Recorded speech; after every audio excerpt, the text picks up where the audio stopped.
Praise be to Jesus. Today's Gospel and Reflection.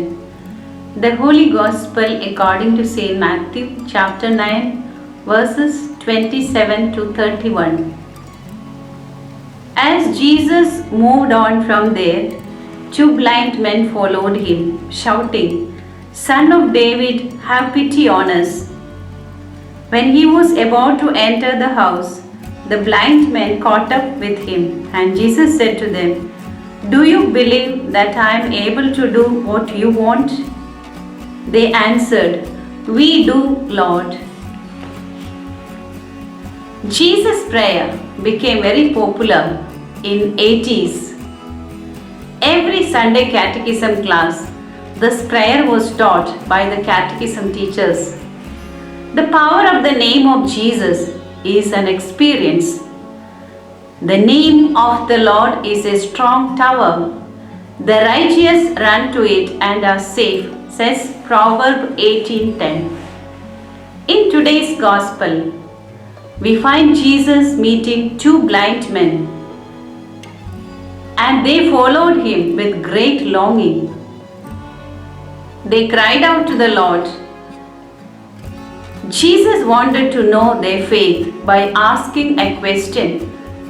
"Do you believe that I can do this?" At once they expressed their faith by responding, "Yes, Lord, we do." Jesus is the Master and Savior of our souls, our lives. His powerful words bring healing to our entire life. When we take the name of Jesus, there is a divine force like current working in us. In these present times too, we hear the witnesses of many who have experienced the abundant power of Jesus in their lives. When the name of Jesus is pronounced, the overflowing mercy of the Trinitarian God flows to the persons as a soothing stream in their lives. In the name of Jesus, there is great healing.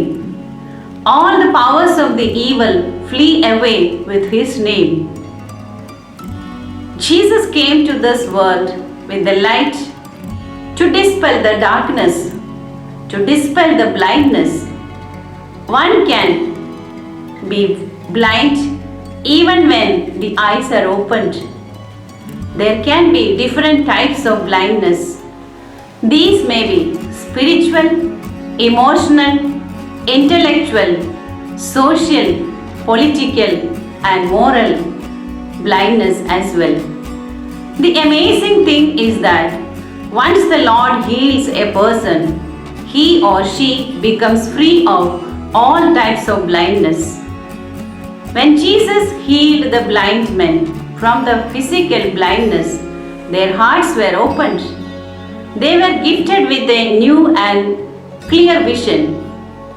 Though they were instructed not to make it known about their healing, they could not just keep it as a secret. It is the work of the Holy Spirit. One will never know what happens to an anointed person. They went and told everything what the Lord did in their lives. Jesus opens our inner eyes when we completely surrender ourselves to His working. His name is so powerful that He brings salvation to our souls. In this season of Advent, we are invited by the Holy Mother Church to go for a renewal of our lives. The Lord is just one step away. Let's go behind Him, longing to have His touch. Let us pronounce His name with deep thirst. He will surely enter into our lives and inspire us to do His works. Jesus Christ, Son of the living God, have mercy on us and on the whole world. Amen.